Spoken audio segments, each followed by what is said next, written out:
Hey guys, so happy to be back. Welcome to episode 2 of the Axe Recruiting Podcast. Really excited to have the guest we have on here today, a good friend of mine for a long time, Mr. Craig Chaput. Craig is a successful medical sales device representative. He's been a career-long sales professional, and he is also a recovered drug addict and alcoholic who's been through some hardships, divorces, ups, downs, lost family members to suicide, as well as missed his opportunity in the major league or in the MLBs as a pitcher for the Padres. So really excited to have Craig on here and tell his story, exactly how it is and what he's been through. His body transformation's been absolutely amazing. I hope this episode inspires those of you who are either struggling or trying to overcome addiction, weight loss, or just in a dark place right now and are looking for strategies and ways to come out of that. Craig is a shining example that it's never too late to get things done. So happy to have him on podcast episode number 2. Let's get it started. Hey, awesome. Craig, really appreciate you hopping on here with me today, man. Honestly, it's probably been too long since I saw you face to face. Sure. It's kind of weirding me out that we're having a Zoom conversation, actually. Life in 2021, it's different. Yeah, most of our interactions are in person, so it's awesome to have you on. Obviously, I wanted to get you on here. Rebooting the podcast and like really having an honest go at it has been something I've been intending to do. And obviously that kind of got sidelined with a lot of stuff while, being a single dad, dealing with, a new business in the middle of a pandemic and just life in general. So You don't like to do anything easy. Yeah, but I appreciate you being open to it still, man. I know we talked about getting this done for a while. We've known each other for a long time. You're a great friend. I've watched your evolution over the last few years, and I think it's something that a lot of people can definitely benefit from.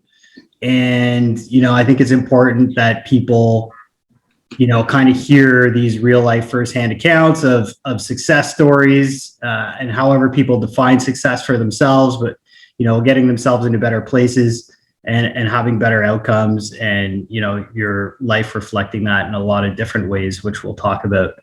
But this is episode 2 really of the reboot of the Axe podcast. And for those of you who don't know, Craig and I actually met each other through our sales job we got around the same time. I think I was there. You were my mentor. You kind of showed me. Yeah, I'm sorry about that, man. I'm sorry about that. And it's funny. I was going through a really bad phase at that time too. It was interesting how our relationship evolved. But yeah, Craig is a college athlete. He played baseball. You had a scholarship in the States, right? I did. I had a scholarship to Siena College, Siena with one N, a smaller school in upstate New York, just outside of Albany. So I got to play against all the big schools, but we were not as well known as most of them. So yeah, awesome. Yeah, it was definitely an interesting part of my life, but feels like a lifetime ago now. Yeah, cool. And it's funny. A lot of salespeople always typically come from some type of competitive or sports background. So no surprise there. But you even had an opportunity for MLB, right? I did. So I was I was considered a top draft prospect out of my respective conference, so out of the MAAC in the US. Some injuries obviously made things not pan out the way I wanted them to. And I was one of those guys. I just thought sports was going to be what I was going to do for the rest of my life and didn't really have a backup plan. Yeah. So getting into sales for me, probably for a lot of people that get into it, was kind of an afterthought. It was never really the goal to begin with. Yeah. And it was through working some jobs that I hated and picking out things I liked about those jobs led me to believe that, sales was where I was supposed to be. And it's funny that you say that, sales is a lot of high level athletes, because I mean, you were an athlete yourself. I work with a lot of guys who are ex-professionals, a lot of girls who are ex-professionals. And I'd love to hear your opinion on that, because I always think it's sales is the closest thing to pro sports. And what I mean by that is you get paid based on your success. So it's almost like being a pro golfer, right? Where I finish determines how much I make, but I have an individual target to a team goal. So I feel like every day feels like sports again, right? Like we do the same kind of things. Like instead of practices, we're doing role plays on the phone. We're honing our skills. We're going out and performing and getting a deal done. To me, feels the same as winning a game. Yeah. So I always felt like that's kind of what drew me into it. Yeah, 100%, man. Like, it's funny. Like, I'm pretty sure you have like an English arts degree.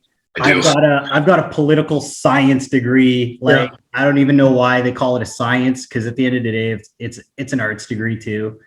And I tripped and fell into sales as well. And funny, it's funny you draw that parallel, because when I think back on it too, like my real first taste of selling was actually as a personal trainer. So doing something I like while I was finishing my degree part-time, doing personal training, and them being like, well, you got to go out and get clients. I was like, well, okay. Like, and they had a process, and I learned their process, but I was garbage at it. And I remember the day it clicked, and I was just like, man, I love dealing with people. I love selling them stuff that they need, and I love making money. And, I mean, on the immature side of that, when we're in our 20s, right, is like, oh man, like we're making money, like it's competitive, like you're competing with your peers and colleagues, but there's still camaraderie. So you're right. Like, I think there's something foundationally that is kind of ingrained in you by participating in team sports as a child and growing up and being in an environment or family that appreciates those types of things and helps you do those types of things. I think, that whole nature nurture thing, you can definitely nurture the competitive spirit out of people. And, that you'll find out real quick if like sales appeals to you or if it doesn't, basically. Yep. by being in those environments, right? Like there's kids out there probably who go out and kick a soccer ball. They take one in the face for the first time and then they're done. Like, never play again. Yeah, like they want to go to art school. Like they're done with it after that, right? So you find out real quick if that's something that really appeals to you. What I actually don't know about you is I know when we both started selling for Cintas, you came from Bell, which was kind of your first sales-ish. Was it more customer service or was it sales oriented? Was that your first sales job? Like when did it click for you, right? So I was selling fitness, which I was passionate about. And I was like, okay, I also like selling. So how can I kind of like continue to develop that skill? So that's kind of where I got on the trajectory. But like, where was the launching pad for you? Yeah, so it's kind of a weird story because when school finished and when ball finished, and I realized that wasn't going to be what I was, going to be doing for the rest of my life. It was like, well, what do I do now? And for whatever reason, my brain kept going back to thoughts when I was a kid, right? If I wanted to be a police officer, that just always sounded like such a cool job to me, right? So I get home and I start, applying to the police testing. I'm taking all those testings, the physical test, the written test. I'm talking to people that I know that are cops. And they say, well, you got to get a job in security, but like not just any security, right? Like you don't want to be, standing out at events and things. Like you got to get into places like the hospital. So I ended up working security at the hospital. So I was there for like almost 3.5 years. Ended up becoming like a shift supervisor. But I realized really quickly, like if what I take care of here is a microcosm of what's going on out in the city, I don't know if being a cop is for me, right? Like I'm already getting spit at, punched, kicked, bit. Like, do I really want to do this for the rest of my life? Yeah. So I had to think like, well, what do I like about the job? Well, I like dealing with people. I like helping people with problems. Like in security, you deal with a wide range of things, right? So you deal with your violent patients, but you also, and with like things as mundane as parking, but you get to see people going through really trying times in their lives. right? So I get to see people at their worst. And it always just felt good when I could do something as little as, getting them set up with a better parking option that was saving the money they didn't know about, where they were like, Craig, that really helped me out. Now I get to visit my family member more frequently. We still have money now for the kids for Christmas, whatever the case might be. That always felt really good. And I was like, well, that's, to me, sounds like sales, right? Somebody comes in with a problem. I figure out something I have that can alleviate some of that problem. They feel good leaving. I feel good leaving, right? So I was like, that. I think sales is what I want to do. And Bell was an easier way to get in. So they were, Bell here, they're always hiring. So I reached out and I started out, it was kind of customer service. So I started out on like a BQ where the majority of the people I dealt with was my bill is wrong. And my answer had to be, well, you need an extra phone line, or, you need internet, or you need TV, or whatever the case might be. So an upsell line. And I did very well very quickly and ended up moving to new in business. So everybody that I took care of on the phone was always somebody setting up a new business, because it was small, medium business I was working. Right. And then to get into Cintas, I did it kind of reverse.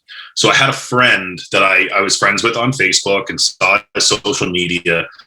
I saw where he lived. I saw what he drove. I saw, him and his wife and their dog in this nice area in Toronto.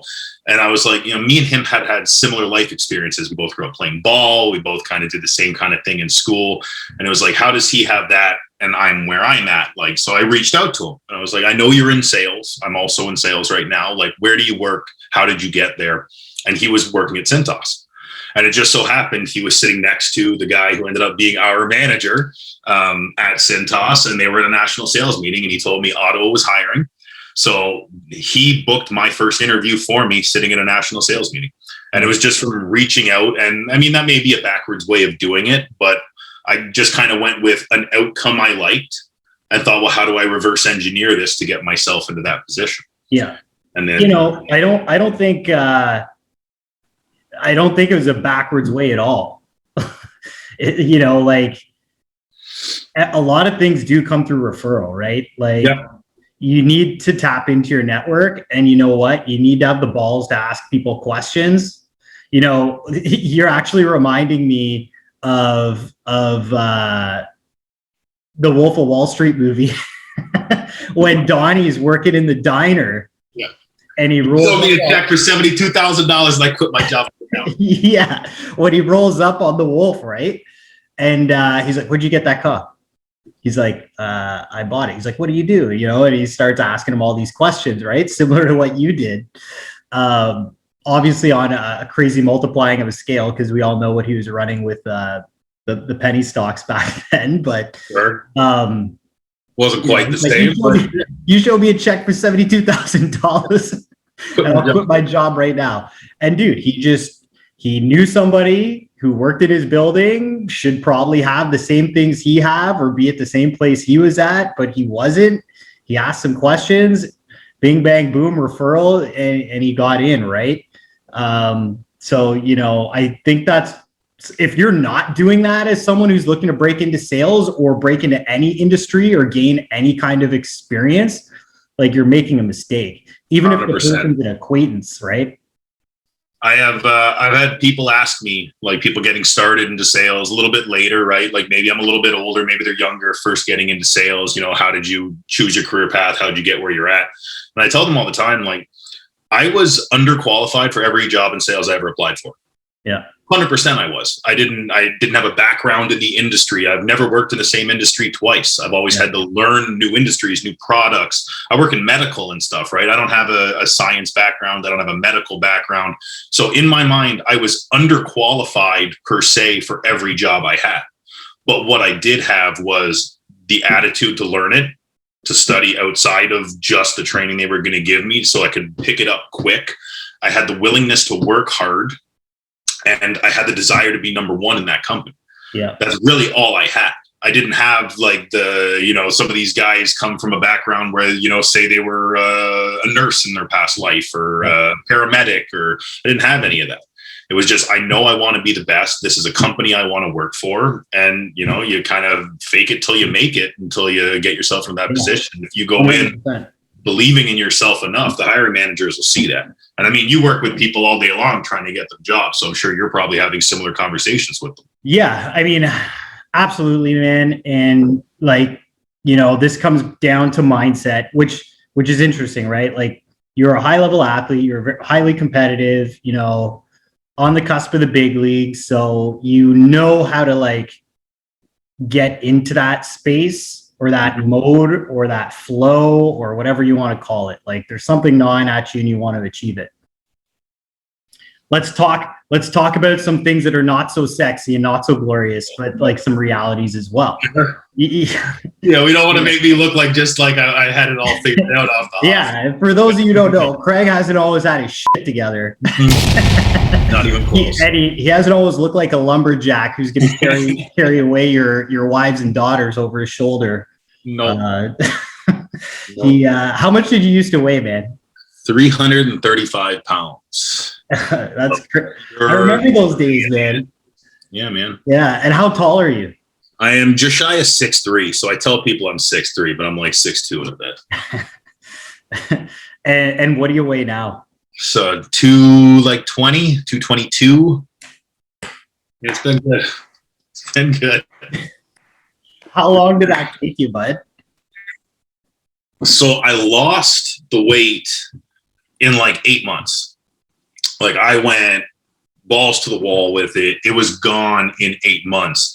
But I got to the point that I was almost too thin looking, right? Like, I went completely overboard in the other direction. You're anorexic on me, man. Yeah, like, you remember, you were worried. You were worried. You were like, dude, I don't know if I can have that. Yeah. Can I eat carbs? Am I allowed to eat carbs? Yeah. So, and it was just a matter of trying to find a balance, right? But that's how I got that big in the first place, right? Is my personality is, I have an addicting personality, and if I do something, I do it all out. Yeah. So and then I spent the next 6 months to 8 months kind of getting my body into a more healthy looking state, putting on some muscle. Yeah. And focusing on not just the number on the scale, but like overall health. Yeah. But I mean, let's talk about how you got there, right? Because you look now very much like your college shots of you playing ball. Like, you look unreal, dude. Like, I'm on Instagram, and I've done like national level bodybuilding and men's physique, and like, I've never had weight issues. So like, I know what it takes to get my body to an excellent level, but like, from a baseline that really wasn't in my control in the first place. I mean, it takes a lot for me to get fat. Like, it's crazy. Like, I've not tried. The closest thing I've gotten to trying to get fat was this pandemic. Sure. And I'm actually just losing muscle mass. So I'm just, either way, I'm not happy about it, but it's a whole different journey. And like, you've got more clout and respect for me, and I'm sure other people who've seen it, than someone like myself who just is like, I'm lean, I've got decent muscle density, and I want to go put on more muscle. Okay, well, like, good for you, man. Like, but right. Like, the transformational journey is not insane, right? Going from the skinny kid to the jacked kid. I mean, there's certain accomplishments or pats on the back you want to give yourself for getting there, but I feel like you went from like in one extreme end of the spectrum when I was sitting in the middle, and then going to the far right, like you were sitting on the far left of the spectrum, and then went all the way to the right. So you had to crank the needle even further. But I mean, let's talk about lifestyle and stuff, right? Like, you obviously made some lifestyle choices. Nobody's perfect. I'm not perfect. I appreciate you being open and talking about it. But like, I think from our conversations as friends, where you kind of shed light on addiction and substance abuse, was kind of around when baseball didn't look like it was going to pan out. Am I wrong, or am I right about that? That's for sure where I think it started. Now, if I really dig into it, it probably started as far back as college. Okay. And I mean, we all live that college lifestyle, right? And being a high level athlete in school, yeah, you're 7 days a week, but you still want to be a normal student, right? So do you binge drink on weekends? Absolutely, right? That's what, if I could have not, I probably would have been a better athlete. But the fact of the matter is, I was 17 years old to 21 years old. I was away from my family. I was living in a different country. There was girls around. I'd never been alone. You know what I mean? Like, you're trying to impress people. You want to be popular. You want to be the athlete. You want to do well in school. You're balancing a lot of things. And the party lifestyle is very alluring, right? So that's probably when it started, was just the binge drinking on weekends. And then as I left school and got down on myself for, you know, like, what do I do now? I continued with that weekend party. And that just never really left. Right. So I lived my life in the, okay, well, you do what you got to do Monday to Friday, but Friday from when I clock out to Sunday night when I go to bed, that's me time. I'm going to, if I want to go party, I'll go party. If I want to, you know, be blackout, I'll be blackout. And I lived like that for years. Right. Like, you know, there was no in between for you. There was zero in between. I always tell people, like, when I watch somebody have 2 beers with dinner, it blows my mind. It's like, I could never imagine that. If I drank, like, it was, we're drinking tonight. You know what I mean? Like, 1 beer was too many and 100 was never enough. Yeah. That's kind of the way I looked at it. And so as I progressed in my sales career, so as I found that, and got in working with successful people, you know, as well as I do, there's a lot of that culture that is still in sales. 100%. People I find in sales jobs gravitate to one of two things, right? They either gravitate to the, I want to be that like rock star in this company that's the face of the company and does all the right things, and people think I'm like a Jedi of sales. And then there's always this other side of the company, which is the cool guys, right? They're like, oh, these guys have great numbers, but like they're partying, they're at strip clubs, they're, you know, like they're the cool ones. They're all doing drugs. They're, you know, like, it becomes like, oh man, like, yeah, I'm at the meeting this morning, but I haven't been to bed, right?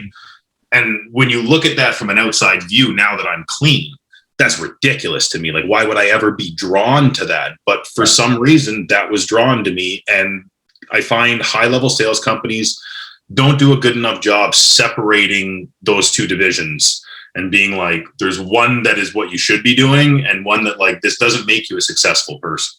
Yeah. And I think that's why it took me so long to realize I was an addict, is because when I thought alcoholic, when I thought drug addict, I thought the guy on the street with not a penny to his name. Yeah.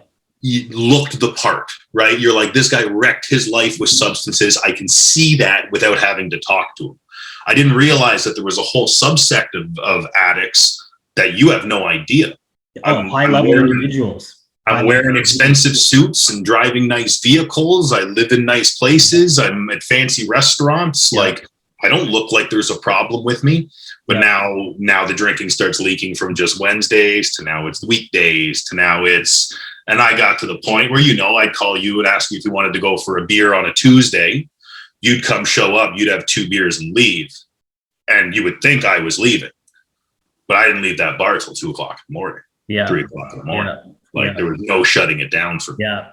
I was getting suspicious of you at one point.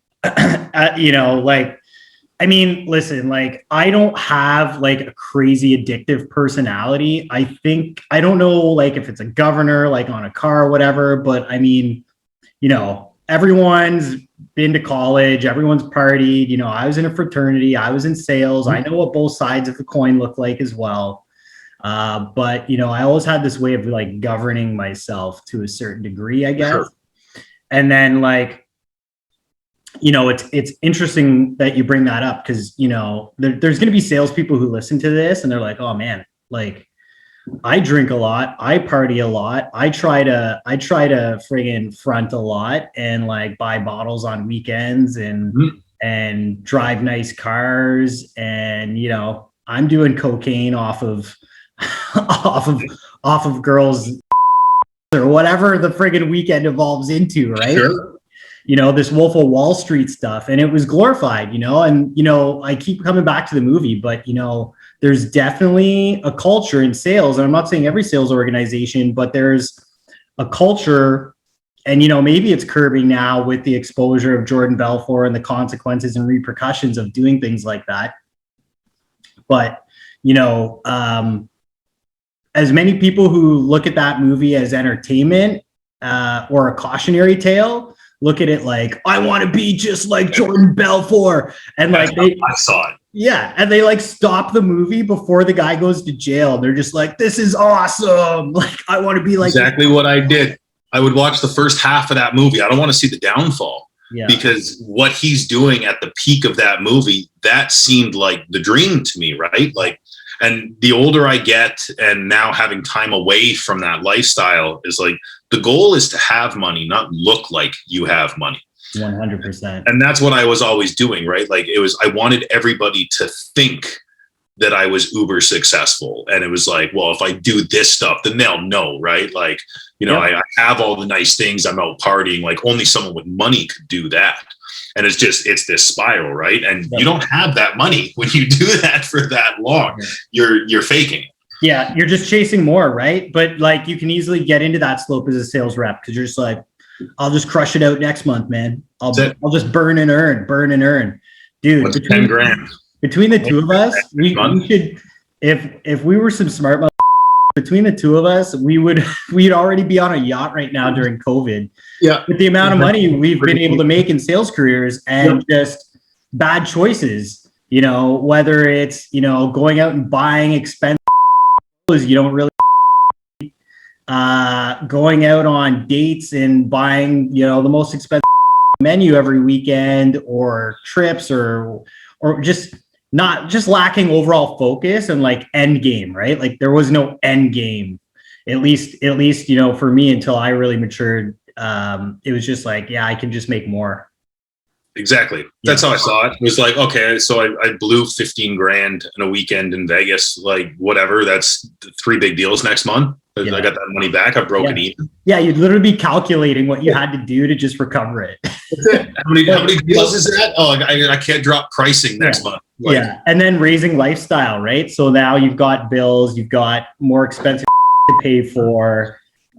So, you know, there's a lot of salespeople out there. If you're getting into sales, or you are in sales, and this sounds like you, like, man, cut it out. Like, you've probably realized during the pandemic, like, holy shit, like, the amount of money I'm saving and was wasting before is insane. Yeah. So there's this quote, I'm probably going to butcher it, but it's like, making money's easy. Like, it's just hard work. And then keeping money is a whole like different ballgame, right? And holding on to it. And then multiplying your money is wisdom and intelligence, right? So, you know, it took me a long time to figure that out. My uncle's the only other salesperson in my lineage. So, you know, no one really understands me and my family, and no one in my family, maybe my cousin, are exceptionally fantastic with money. I've got a cousin who's a bank manager now, so, you know, he probably could challenge me on that. Sure. But you know, I just didn't know better. I was ignorant, and so were you, right? But you know, let's talk about you being overweight. Let's talk about you not being happy with yourself. Let's talk about how you were able to turn on that competitive edge for going out and winning like president's clubs and getting promotions and succeeding in business. But like, why the couldn't you do that for your body? Why couldn't you do that with shutting off, you know, drug use and alcohol consumption? You know, like it happened for you. I really feel like when your brother Jason passed away. Yeah. A few years ago. Yes. And you know, there was a period where like that stuff was still going on, if not worse, for a while. For sure. And, you know, stepping back and observing now as a friend, first and foremost, I want to say I'm sorry for not getting in front of you and helping you get out of your own way more directly. And not being as aware of what you were dealing with.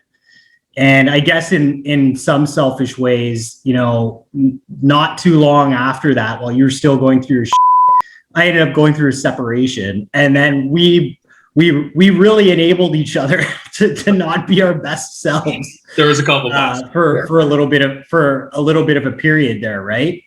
But yeah, I mean, I'm sorry for not. I guess I'm apologizing to you for, in a certain respects, for being, you know, all about the shit I was going through, but you had already started a journey of shit you were going through and going through. And, you know, I just feel like I didn't contribute in a positive enough manner, and recognize that early enough, man. But I think, you know, with Jason passing, I'll let you talk about that a little bit and how that affected you. I think you kind of went to even, I'll let you tell the story, but I think you went even more to closer to a rock bottom, or hit a rock bottom, where it was just like, okay, like it's either I'm either going down in flames, or like I'm cutting. Like, maybe you can talk about, you know, your brother passing and how that happened, how that affected you, and you know, when this epiphany happened for making the changes. Yeah, absolutely. So, and I mean, you bring up some very valid points, right? Like, I was able to succeed at work, so why couldn't I turn that on in different aspects of my life?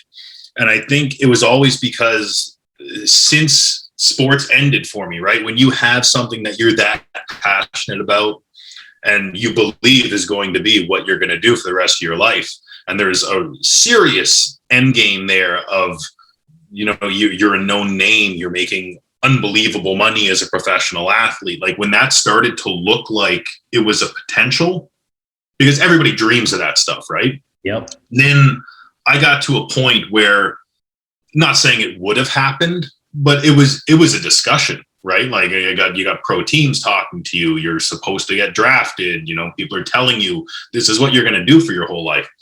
And then when that ended, when that injury ended my career, I felt like I never completely recovered. I never let myself recover, right? Mm-hmm. And I kept chasing this dream of like, well, how do I achieve that without baseball? Mm-hmm. Right? And I always thought, no matter how good I was doing at something, no matter how successful I was in my job, no matter how like good things were going in my life, I was one of those people that I always thought like, well, this can't be it. There's got to be something better than this, right? Like, this can't be all I'm supposed to do. And the unhappiness with just never feeling fulfilled led me to, you know, get into that party lifestyle. Like, yeah. I felt better when you have no worries when you're on that stuff, right? You know, you get into drugs like cocaine, you feel like a superhero for the couple of hours that night, and then you feel horrendous afterwards. But it numbs you for an extent of time. And I think that's what I continued to chase. And at the time, my older brother had struggled with addiction his whole life. And he had gotten clean for a few years, and relapsed worse than ever. And it led to some, you know, drug-induced mental illness, which eventually led to him taking his life 2 years ago. And me and him had a very strained relationship towards the end. Mm-hmm. We had him in recovery. It wasn't really working. The damage had already been done. And he just wasn't the same person. And I didn't know how to handle it. And here I am trying to, you know, tough love him out of this. Like, what are you doing to yourself? Meanwhile, I leave the house and I'm doing the exact same things, right? And now it's like, well, I can't tell my parents. I can't tell my family. Like, we're dealing with him going through this. How do I tell them they also have another son doing the exact same damn thing every 2-3 days, right? And then when he took his life, then it was like, well, now I can't tell anybody, right? Like, because that's all they're going to think of is, well, did I fail as parents? Did we fail as family? Did we fail as friends? Mm-hmm. And I just kept thinking, like, you got to, like, what are you going to do about this? Like, you got to hide it. So I managed to not drink or use for maybe a month after his passing. I was like, okay, maybe this will be the shock. And then I got back into it worse than ever. And that's when I hit my rock bottom. Next thing I knew, I was 330 pounds. I puked in the shower every morning for probably 2 years, maybe longer. It was just, and like, like think about how bad your mindset is when that becomes part of your daily routine. Like, you're like, yeah, I'm gonna wake up, I'm gonna pee, I'm gonna shower, puke, and brush my teeth. Like that's how regular that felt to me. I really had no intent. Like I remember saying to people on numerous occasions, like the only thing I like in life is getting fucked up. Like that's the only thing I find fun. You know what I mean? And like, what a horrible mindset to be in, of like, you don't feel you offer value in any other aspect of your life other than, well, I'm really good at going and getting stupid drunk. You know what I mean? And I really don't know what clicked. And maybe it's my girlfriend, maybe being with her. Let's stop right there for a minute and kind of talk about it, right? Like, you went through a divorce. Yep. Right? Like a year after a wedding, right? Yeah, just shy of 2 years. It was just before the second anniversary. 2 years, right? And like, you were using substances more recreationally at this time, but like still had these unaddressed, probably unrecognized patterns. You went through a divorce. Got into another tough relationship that you were there for that breakup as well. Yes. You went through a few. Yeah, listen, man, we both don't have the best track record. But it's funny, right? Like who you surround yourself. The point I'm getting at is who you surround yourself with really, really, really matters. And I think Megan's probably been pretty instrumental in this turnaround, right? And as close as you and I are, I'm sure she's been this incredible confidant and shoulder and person you could come to with things you can't go to anybody else with. And, I would suspect she's probably been pretty instrumental in all the results you've been getting over the last year or 2 years, because your results are awesome. Well, and 100%. And what blows my mind about her is when she met me, I was an addict. Yeah.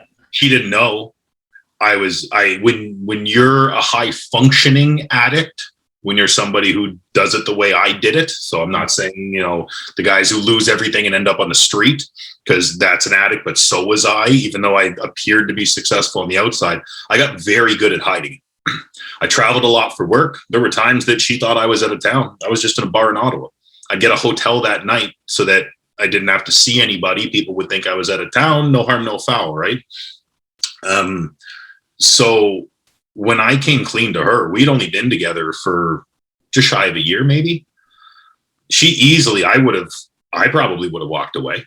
Yeah. I think most people like. When did you find out about all this? When did she find out? Yeah. So she was the first person I came clean to. So, and like I said, I don't know what clicked in me. I was literally on a work trip. I went out with one of the employees that I was training. We ran some meetings for like a Wednesday through Friday, and I decided to stay in Montreal for the Friday and come back home on Saturday. And we went out Friday night, bunch of friends, went to some clubs, got into drugs, and never went to bed. I was up. Next thing I knew, I looked at my watch and it was 10:30 in the morning on Saturday morning. And I was like, I got to go home. And being an idiot, I jumped in my car and it was time to go home. And I remember driving home, going down from Montreal to Ottawa and pulling over to continue to medicate myself so that I could get home. Yeah. Like, think about how, like, I'm lucky I didn't die. I'm lucky I didn't hurt somebody else. Like, I'm as good of this story as you could possibly be. Like, there are a million outcomes that could have happened, and this is the best one. Yeah. Right. And I got to her laneway and I pulled in and something just came over me. And I was like, this is like, what am I doing? I'm in my 30s. Like, what am I doing? It felt pretty to pull up to the house with your girlfriend in it, knowing you've been up for basically 24 hours doing low. Still messed up. Yeah. It was probably this surreal dream, but like, it probably felt super up to like carry that burden any longer, right? If you had told me 12 hours earlier that I was an addict, I would have told you to go fuck yourself and probably would have stopped talking to you. But for some reason, at that moment, something came over me, and I went inside. We hung around for a couple of hours, and we were going to go to a movie that night. And I was such a mess by the time evening rolled around. Couldn't even make it to the movie. Right, I was in and out of the bathroom and sick, and like everybody who's used knows what a come down feels like. And it was just, and she was experiencing that every weekend with me. I never drank around her because I knew drinking around, like when I get drinking, that was going to lead to other things. Mm-hmm. So I always kept that away from her. So she never saw it, but she always had to hang out with the day after Craig, who's a nightmare. Worse than Party Craig. Party Craig's fun.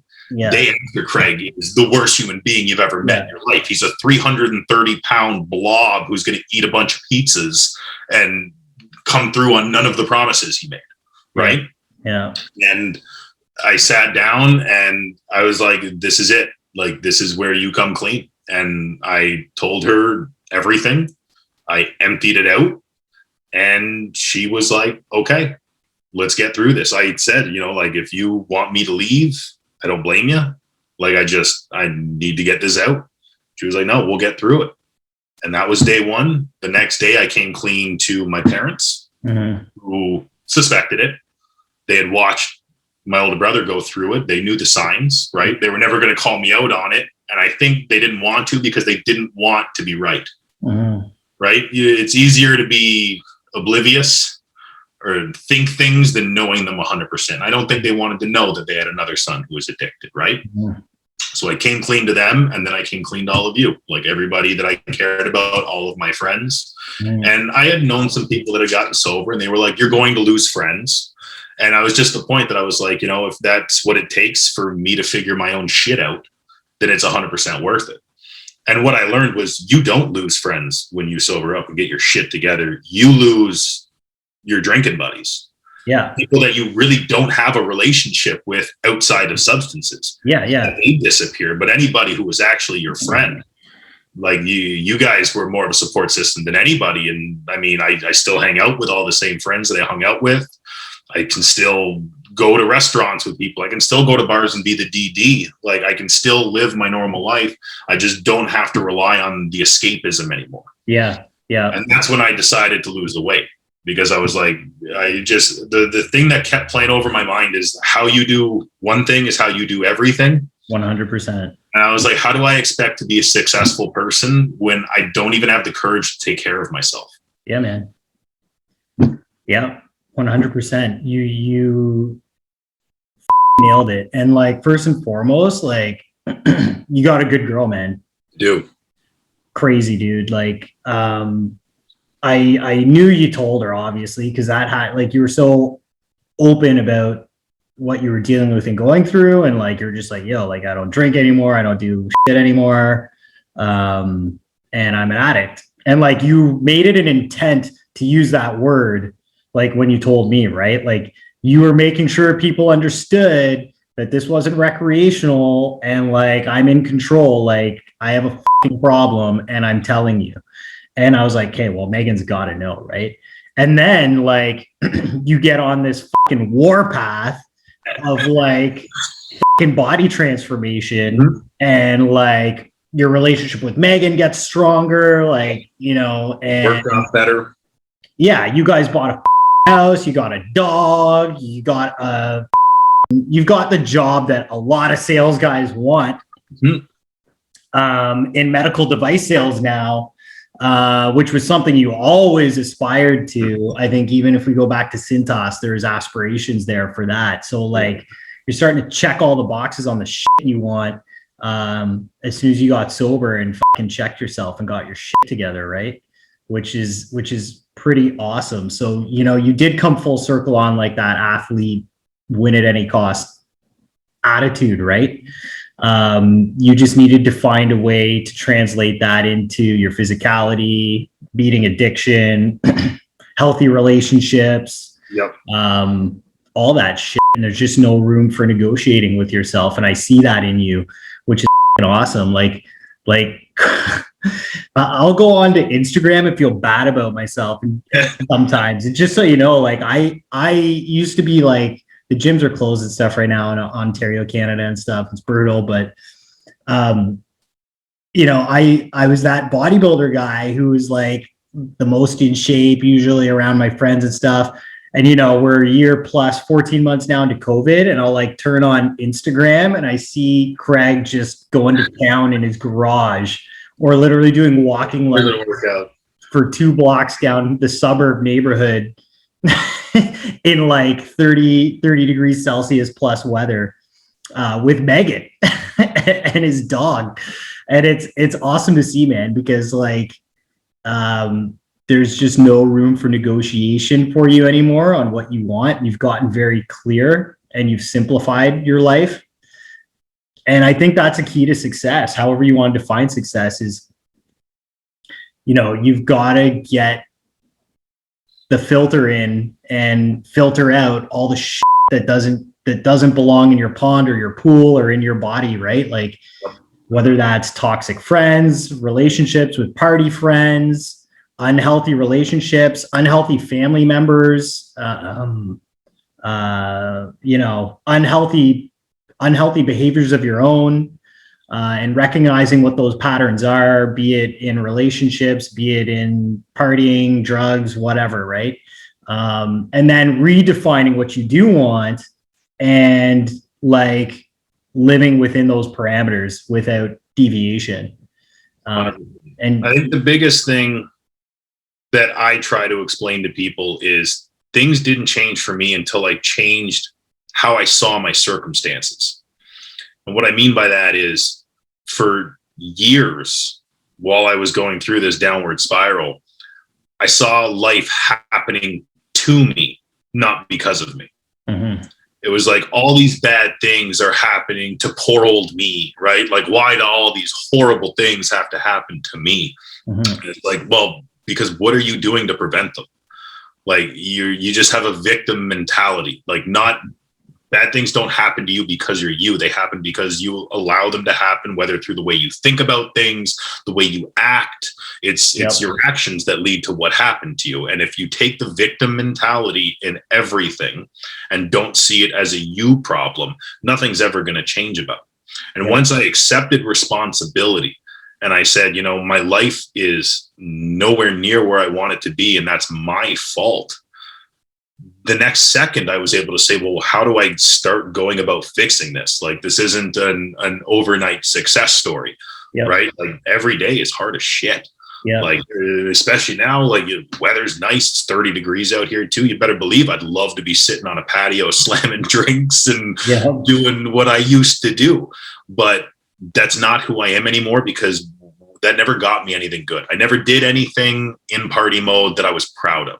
Yeah. I never woke up the next day and said, thank God I did that. Like, that was definitely, my life is better because I got all up. Yeah. Like, it doesn't happen. So once I switched that mentality and thought, like, everything I do has to have a purpose now. And if I'm going to do something, I'm going to commit to it. So I committed to work. I committed to my relationship and trying to make it better. I had goals of buying a house. And I was able to do it because I looked at it logically and it wasn't just a wish anymore, right? Like, well, I wish I could get myself like where I want to be, but I'm not going to put any work into it. Like, hopefully eventually it all just works out for me. Like, that's not how things work. Yeah, man. I mean, you've seen that firsthand, right? Like, you go through the struggles when COVID first happened. And I mean, you easily could have put yourself in a bad situation, said, screw this, like, why me? Let's take a bad path towards this and go out and like just be a nobody. Instead, you turned into a business venture that's more successful than ever, right? Like, you got to jump into something. And and actually you were the first one to teach me that when I watched you go through a tough breakup when we first started working together. And you always said to me, like, eventually I'm going to get over this. So why don't I just get over this right now and start putting in the work to do something better for myself instead of going through the 6 months of being an idiot and, feeling bad about myself. Like, let's just switch right now. Yeah. Well, yeah, because when you first started with us, I was being a little bitch about the one I was going through. Right.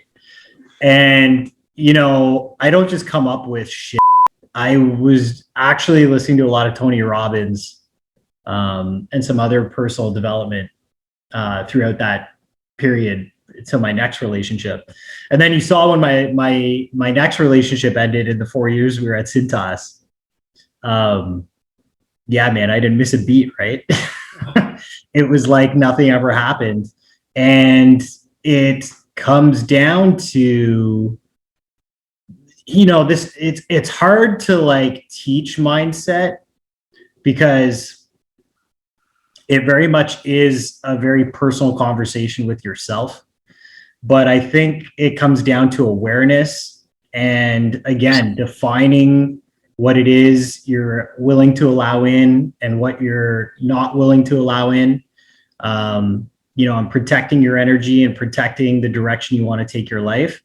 And, it really is true, man. And those are Tony Robbins' words. But like, if it's not going to matter in 5 years, why can't you get to that frame of mind that you will be at in 5 years now? Like, start having those conversations and rationalizations now. And yes, there's a grief cycle. I'm not saying literally flip a switch. 100%. But I'm sure you could figure it out if you sat with your shit long enough. But people don't sit with their shit, right? Like, it's next distraction. I mean, drug addiction and use, same thing. You're not sitting with your shit. You're fucking masking your shit. You're throwing on Netflix. You've got food addictions. You need to surround yourself with 40 of your friends and go do something because the prospect or idea of being completely by yourself with your own thoughts fucking terrifies you. Like, that's fucked up, man. Like, you need to stop running from your shit and stop running from yourself and sit down and really figure out who the you are and what you want to do and be brutally honest with your problems. And like, you've done all that, brother. I'm really proud of you, man. It's fucking awesome to see. It's nice to have people in the tribe, who get it. And our circles are smaller, but I think they're better for it. And I wish more people would take this journey.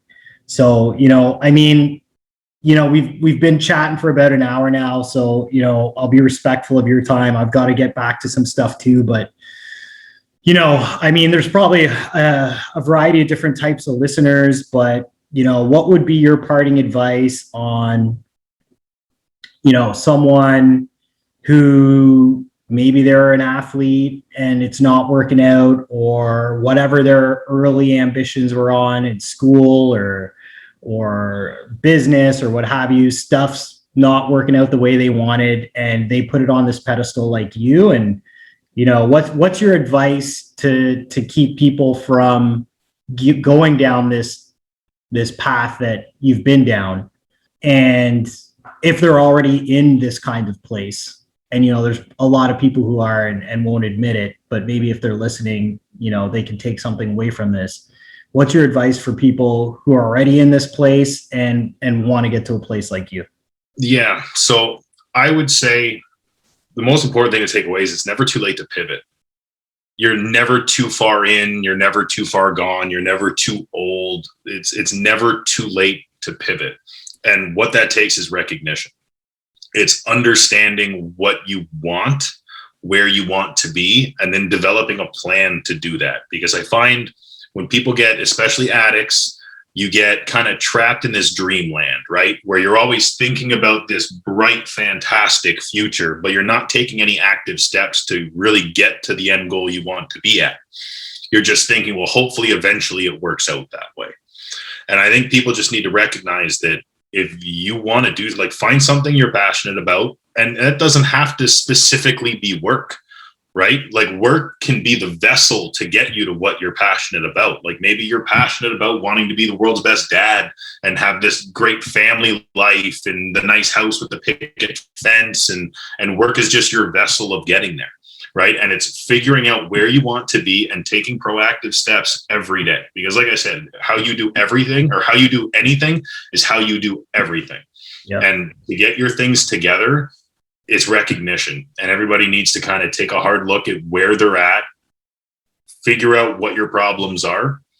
If any of those are anything you can control, then guess what? It's not something that's happening to you. It's something that you're doing to yourself.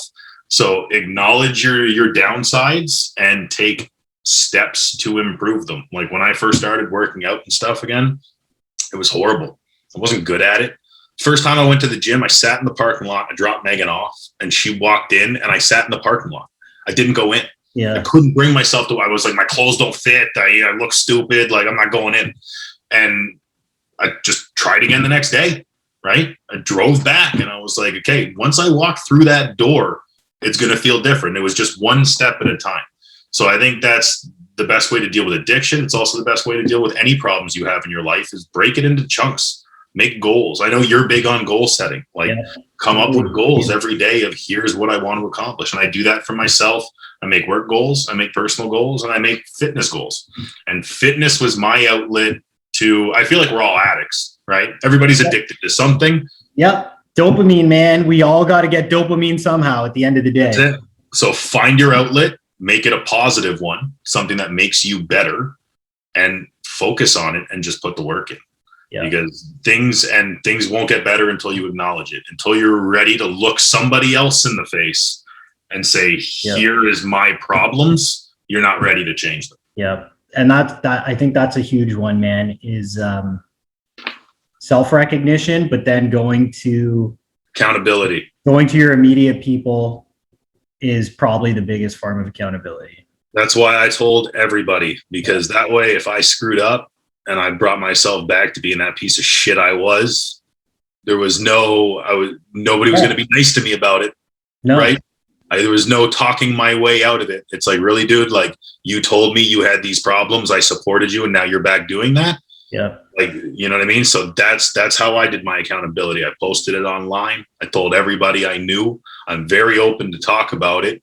And it's accountability for me, but I mean, maybe it helps one or two people. And if so, great. But it helps me because the more vocal I am about it, the more self-accountability I have and the less likely I am to give up on myself when things get hard because you got to speak it into existence, you know.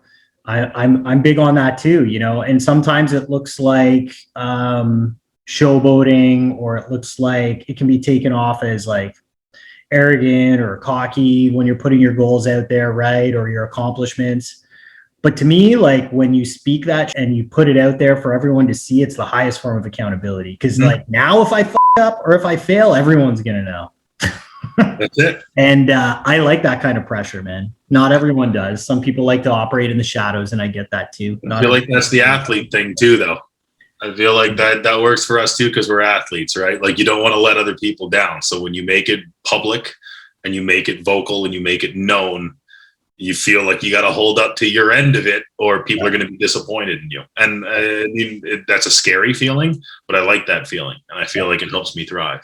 100%, man. Awesome. Well, listen, I really appreciate you taking the time. I'm so sorry it's taken me so long for us to get around to this. As I suspected, it was a great conversation, man. I appreciate you sharing your truth and your journey through sales and the realities of it, you know, the things that kind of entice salespeople and pull people in different directions. And, you know, people are developing addictions. You know, there's pressure that comes with sales that can exacerbate these addictions and behaviors. There's the material things that people get fixated on for the wrong reasons, especially, you know, early on in their careers until you mature. So, you know, I'd advise to steer clear of that stuff and really try to focus on what matters and keeping your money, not just making money. Be rich, don't look rich. Yeah, that's it, man. But, you know, you're a cautionary tale, but you're also a success story. And I really appreciate it, man. It's awesome watching you continue to do what you do and get everything you want out of life and seeing you just bring it into reality, man, like you've done it. And I think it's really inspirational. I want you to know you inspire me. And for anyone who hasn't told you, but is watching, I'm sure they're greatly inspired as well. And, you know, I hope a lot of people tune into this one. I'm going to pump it out through all my channels. And I'm sure there's some people out there who are struggling, whether they're in sales or whether they're struggling with addiction or relationships or just in a dark place, or they've lost siblings or family members to suicide, or any of these things. You know, you've got an inspirational story, and it should be heard. So I appreciate you taking the time, man. I love you, brother, and this won't be the last time we chat. All right. I love you too, man. Appreciate your support through all of this. Love watching everything you've been doing, and glad to have people like you in my life, man. You make this easier. All right, man. Appreciate it. We'll talk soon. Absolutely, dude. Okay, ciao.